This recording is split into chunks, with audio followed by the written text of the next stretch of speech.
The barefoot punter, because statistics are the best. The barefoot punter, because you don't need footwear to bet. Welcome back to the Barefoot Punter. I'm your host today, The Mug, your co-host, The Logical One. We take our inspiration from the Barefoot Investor, but instead of giving you investment advice, we're here to give you a bit of betting advice on the NRL and AFL 2021 season. And it's a big welcome back, first of all, to the program to Logical. We've got Benedict in the house, and we've also got Dicko here with us. How are we, gentlemen? Very well. Very well. I'm very excited. The Pope has had a cracking couple of weeks on NRL. We found some value last week on the AFL. Some paid off, some didn't. And then we've got Dicko back. Couldn't make it last week, but he's back on board, so it's good to have him here. How could I miss after for the first time in our friendship, you were completely and utterly wrong. You said this before, Dicko, but I'm just trying to see where's the evidence that I was wrong. Anywhere. You were half tipping the Swans, maybe like wooden spoon. Half tipping something that still might actually occur. Oh! You don't believe yet? This will be good. We'll do it every week. Every week we'll just see when you finally come back to us and you start to believe. Because I'm telling you right now, what we saw on Saturday night was elite. I know that even though you guys are the older guys on this show, you're actually out ripping and tearing at festivals. I was at home with my boy. I got him out of bed. So Dicko's a massive re-rate for the Swans, which is great because I saw that the mug here was tipping the Swans big early in the week, and there's been a big move towards the Swans against Adelaide, so he'll be very, very much in green. Yeah, well, that was a huge go. I always sit down of a Sunday night after all the games are finished and sort of just rerun my lines and do my lines for the following week. And when I looked down and saw the 9.5 for the Swannies, I thought, gee, that's really interesting. I mean, if you would have had Adelaide rated significantly lower than anyone for the whole year last year, definitely rated lower than Sydney. And then all of a sudden you got Adelaide coming to Sydney to play them on their home ground. I couldn't have that. So yeah, I got a bit excited about that one. But we better say hello to the program, also to Benedict, fresh off another great weekend of NRL, mate. How you going? I'm good, the mug, thank you. Bit of conjecture whether Cam is wrong, but one person who's right is Dicko. Dally M, again, second week disaster, catastrophe in the voting, so we'll dive into that as the show goes on. Very good, mate, very good. Can we get into our favourite segment? We sure can. Let's talk some bad beats. And what did you have for us? Oh, no. Again, harder. Bad beats. There it is, Dicko. A little bit louder and stronger for you. What do you got for us, Logical? What did you see? I'm sure there was several over the weekends. The one that hurt me a bit was the Robbie Gray to get 20 or more disposals, loaded up on that, and he was on 19 at three-quarter time. Actually touched the ball a couple of times early, went through the hands, and then you could see it. The game was over. They put him on ice, took him off the ground with 10 minutes to go, and didn't come back on. That's one of the best things that I've watched in this first week of the same game multi-product is an awful game of football or a game you're not interested in at all. There's something to roar for the whole 4 quarters. The game does go for too long, I reckon, after this first round. But at least you've got something to roar. I don't think I was roaring that one. Definitely was no roaring. It was just an inevitable slow death. Yeah, so that was the one that took my notice over the weekend. Yourself? The other one, I think you beat the closing line in the total points game in the GWS St Kilda by about 25 points, I think, which was already in a low-scoring game. I think it was 158. I think that jumped at about 134, 135 around that mark. And I think it was the third quarter. I think they kicked about 8-10 goals. And it's just like, ooh, this could be in a little bit of trouble. And then sure enough, goal after goal after goal. And it was even almost for that last minute and a half, you're like, oh, hang on. And then, all done. Yeah, it was interesting. Like it was painful to lose that bet, but I could see something from the new rules there that it does create, 65-metre plays rather than 50-metre plays playing on from the man on the mark. And now we got more open, free-flowing football, and it definitely affected the scoring in that match, and it will affect the scoring in a lot of other games. Defining exactly how much that is to be determined. But the one thing that is really critical and it's not consistent at the moment is the umpire's call of play on. And so when the umpire's not calling play on, these players are running past the mark willy-nilly, and it's just painful to watch as an opposition spectator because you can just see that player running away and he can't do anything. It's interesting. Did you notice that in more games than others, Royds, on which umpires were allowing it? Which games did you see that happening? Because there might be a bit of an angle there to actually look at which umpires are going to be umpiring that next week and go, well, if those umpires are going to be a bit more lenient, maybe that scoring's going to be a bit higher. Getting that umpire to know that they're consistently doing it when they're in triples, you'd need some deep analysis there, but it's an angle there, but probably one I won't be bothering spending my time on. Do you think that there might be more scoring over the next sort of 2 to 3 weeks? Like the Brisbane game, like the Swans game, Brisbane kicked 3 goals in 2.5 minutes to open the contest, and I don't think that was the catalyst for the Swans just being fearless and just rolling the dice. I think they were going to do that anyway, but it was a massive change in the way they played footy, which led to huge scores, and they've destroyed a team that was right in the premiership market. Do you reckon it is a sign that that's the way football's going to be played this year? You actually wanted to speak about that, or do you just want to talk about the Sydney win again there, Dicko? No, there's extra points in these games because of the new rule, and how much that's going to be, whether it's because of the free flowing footy, the shots on goal, and the goals from full back, they're all going to have an effect. So it's going to be good for the game seeing higher scoring. Well, how much that's going to be per game is going to be interesting. All right, Logical. Are you ready to talk some games? Let's do it. Thursday night back at the MCG, Blues versus the Pies, another big game on the Thursday night. We've opened up at around about 4.5 and we've trimmed into 2.5. Logical, what are you seeing here? Well, I think the market's moved in the right direction and I like the Blues and I think I'd probably be backing them this weekend, but I don't think there's a hurry to back them. I think that the market's, when Steele Sidebottom gets named, the Blues may name another couple with Williams. And Jack Martin. And Jack Martin could come back in. I don't know whether he'll keep going to the Blues, but I think the Blues are probably equal or better than Collingwood. I saw them live on Friday night and I didn't like them. They've still got forward line problems like they've had all along and their midfield looks slow. They haven't really improved much on last year. They've probably gone backwards. So I think that the Blues are playing probably a little bit better football, so I'll be backing the Blues here. Yeah, nice. Okay, cool. I didn't have anything for that game. I'm still a little bit concerned about the Blues getting scored against heavily in clumps. They still seem to have a little bit of that defensive issue where they get scored against a couple in a row. They happened to them again at the end of the game against the Tigers. That's a bad beat. We didn't talk about that one. The Tigers covering that one in the opener. But well, speaking of covering that in the opener and the Blues falling apart, how bad was he? Who bad? Who are you talking about? He's in the leadership group at Carlton. He was missing tackles, dropped his head, turned the footy over, didn't chase, all late. Doherty. Oh, a bit harsh there, Dicko. He was awful. Really? Not happy with Doherty's work? Yeah, he did. I did do some poor work late. I didn't notice it as much as you did, though, Dicko. In that young side, his role's to set the standard, and it was shit late. Like poor. I'd give him a little bit of lenience considering the injuries he's had and the time he's had away from the game. We'll let him forgive him one bad run.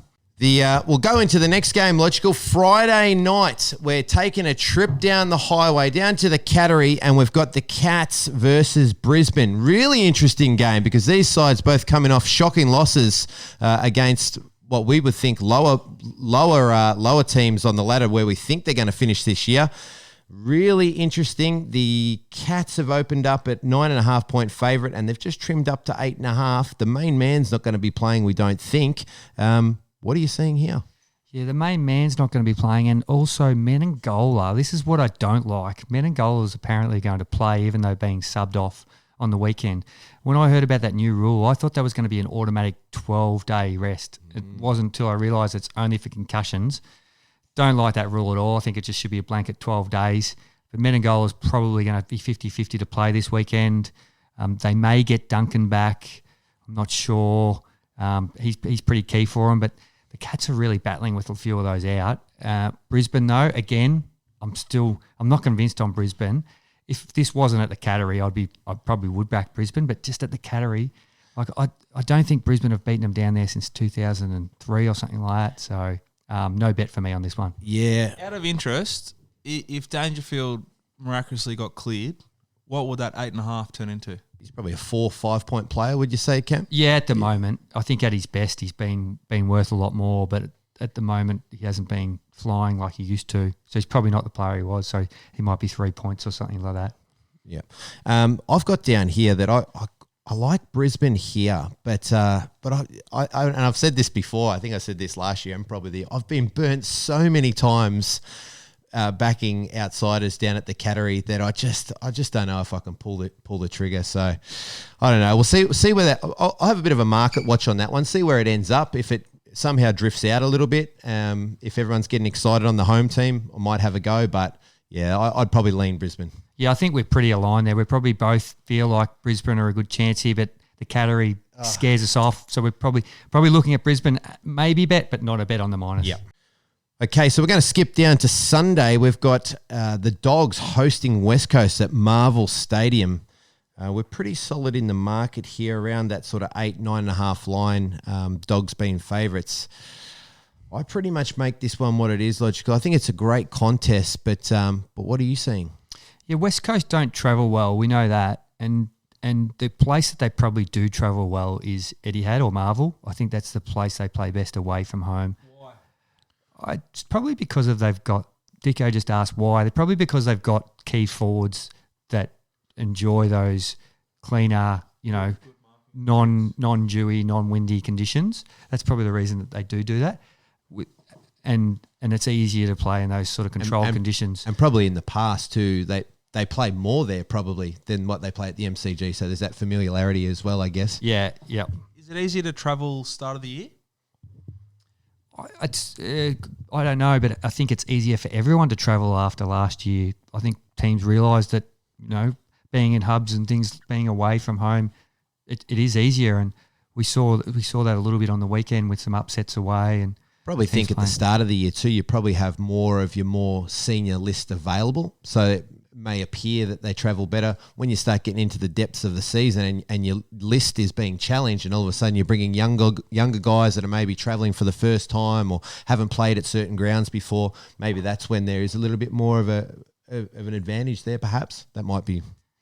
Yeah. Is this game hard to line up though, because I can tell you're not convinced at all in Collingwood, but all West Coast have done is like limp over the line against the Suns without their champion young throbber. Yeah, and we saw the West Coast live on the weekend, and I didn't the Western Bulldogs live, and I didn't like the Western Bulldogs. And Josh Bruce really concerns me. How can the team win a premiership with someone like Josh Bruce in there? He's just an absolute killer. He just kills a side. He kicks the ball out in the full or missed shanks from right in front. Their forward structure looked pretty poor. Norton was jumping at the ball well like he does, but still haven't solved their forward line problems. But they're going well in the midfield, but it still wasn't in love with the way the Dogs play. But they'll be much better for being at Marvel. If I was having a lean here, it's probably West Coast. But at this stage, it looks like it's moving towards the Dogs, the market. If it keeps going, I'll probably back West Coast. Yeah, okay, awesome. And we might just touch on the rising star here, Logical, because we had a bit of... and the rising star, when we say the rising star, that's not the Pope. This is your man, Matty Rowell. Yeah, 2 years in a row. The poor kid, he's gone down early again. And... Hopefully, don't pretend to care. Like you literally have placed your hard-earned cash on other players. You are roaring this. Well, I just hope the punters out there heeded the advice that the $1.33 was not a good bet. I was going to say, it's really opened it up for the 15 guys that dare say that Mug tipped in the rising star. That was at the Coleman. I love it. Coleman, he was at about 16 goal for him. I love it how Dicko gives me grief about picking 4 guys for the Coleman when he makes a living out of picking 4 horses for every race that he bets in. So I've picked 4 out of 700. You picked 4 out of 15. Very It's good. interesting though, Mug. That I haven't seen any bookies going back up with the market again yet. Who do you think would be favourite? Do you have a view on that? No, I don't actually, mate. I haven't delved into it too much. I mean, the guys, I think I said Tom Green, Hayden Young, Tanner Bruin, he didn't quite look at the level on the weekend. Young Braden Campbell was Errol? the other one. Errol? I didn't actually. He kicked 2 or 3 on debut. He's deadly. He doesn't miss with his left foot. He's a freak. He's short. He's stocky. He's going to handle like the league footy, and he's fucking deadly. Let alone the 6, or I think it was number 6, the big, tall lad coming out of the goal square. He took marks and kicked straight. I don't Imagine being a key forward at 18, and Buddy Franklin's coming in to take I just might have to talk about one of the Pope's favourite theories here. There's a little bit of recency bias in Dicko, all right, and he's a bit excited, but we'll move on. I don't think you could even find Errol in the market. I don't think there was any book that even had him listed to get him in. If Errol kicks 1.5 goals for the rest of the season, it's a long year, Dicko. That's what I'll say. It's a long year. All right, well, that might wrap us up for AFL. We're going to talk some NRL next with the Pope. With the way the Pope is going, he's 30% profit on turnover so far for the season. And last weekend on the podcast here, he was on fire as well. He tipped the Eels, who beat the Storm in an upset. He tipped the Sharkies at the line, and he missed with the Warriors. But he's been red hot on what he's tipped on here. just on the Eels, like we almost need to pay tribute to Gutherson. He was fucking enormous. What about when they still scored, but when Munster, who was giving the cheese an absolute fucking gobful, did you notice that? Yeah, like absolutely abusing him. Yeah, Cameron wasn't happy with Brandon's service there. He wanted the nut. Give me the feed me nut. You're the dummy half. Feed me nut. Anyway, he reached out to put that try down, and Gutho there, like he's a freak. When he's good, he's very, very good. I think when he goes to play Origin and he sits in the centres, he's not a centre. He's in an era of elite fullbacks in the comp too, so he's highly underrated. Flies on the radar as a result of 3 or 4 really, really A-grade players in the comp. So he doesn't get the mention he deserves, but he's an unreal player. Gutho, yeah, outstanding on Friday night. Like we owed our bet was we owe him. Yeah, and you could see momentum shifting Melbourne's way if one of those probably scored. Yeah. They were banging the door down. He kept them out and kept our bets alive in that game. It was quite a good game of rugby league in those conditions, really. Unreal. Ball error rate really low. There was still ball movement. It was a great game of footy, yeah. And Benny, this week we open up with a cracking game. They seem to be on the Thursday night every week. The Storm. We got the Panthers v the Storm Thursday night. It's close enough to $1. It's $1.85 Penrith and $1.97 Storm. Any thoughts in this game, Benny? Dicko, it's at Bluebet Stadium, the renaming of Panthers' home ground. A lot at play here too, Cam. Felice Kafusi out, suspended after his elbow to Ryan Madison's head last week. The other angle, or the other part... Pretty stiff to get rubbed out in rugby league for elbowing a bloke in the head. Like, if you slow down any play of the ball and just rewind it slightly, you'll see a stack of it. Yeah, and that's blown up this week too, where they... along the Dangerfield line, whether 2 weeks is enough for Felice's elbow to head. Was it deliberate? Was it accidental? So that's been quite the talking point. But the big news out of this one's probably whether Nathan Cleary is going to play, concussion protocol. So he went off last week with concussion late in the game. He's 5-day turnaround for Penrith. Most conventional thinking on the new concussion rules is he can't play off a 5-day turnaround. The market doesn't reflect that at the moment. So if he's out, that's a massive edge. No, I wouldn't have thought it reflects it because probably he's probably worth as nearly as much as anyone in the comp at the moment, isn't he? That's going to swing a long way if Cleary's out. Got named today, so market hasn't reacted. But any sort of conventional wisdom you take from NRL physio and the like on Twitter is he's unlikely to play. You probably need to think how concussion's viewed too a little bit. It's be taboo to play someone off 5-day turnaround. I think the angle here is get on Storm early at this price. Even though the Storm have had a pretty sort of like a rough start to the year. Like they played South, who we think are pretty good, first up. Then they travelled and played in a pissing rain against Para. That was a brutal game, like we just spoke about. Now they go out to Penrith. And they're going to fly to Sydney. Then they're going to be on a bus for an hour and 40 minutes. And Melbourne's got their problems. We've touched on this in previous weeks. They're not quite right. You touched on Dicko, Brandon's service isn't Cam Smith out of dummy half, so they've got issues that they've got to deal with. But if Cleary's out, they're also missing Api Coruscant, who hasn't got spoken about this week, their hooker, that feeds the nut. He's out this week as well. That's a big loss. So you're missing your 9, you're missing your 7. That's huge in Two any rugby distributors league of too. nut. The main distributors of the nut, both of them. That's really significant. So I'm surprised the market hasn't sort of tweaked on that Cleary's 50-50 at best to this, that this is a big price. Yeah, so the thinking probably there, Benny, is if Cleary does play, the price is as it is, would you say? Yeah, there's minimal downside. I can't see Panthers shortening too much further, maybe slightly, but not much if he does play. And so if you're 50-50 or he's 33-66, you're getting that value of that price because it probably moves to, probably moves 4.5 or something like that if he doesn't play.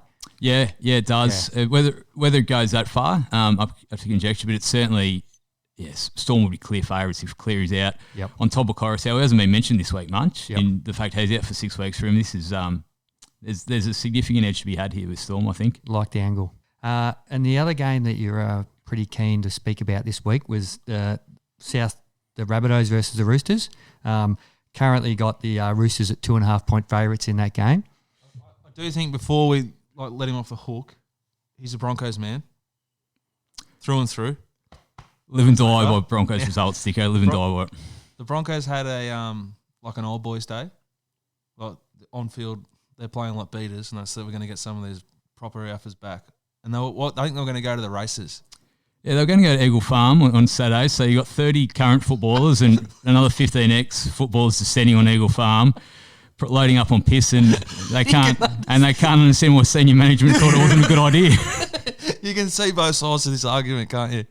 They've only had about 10 off-field incidents in the last 18 months, Broncos, and they can't.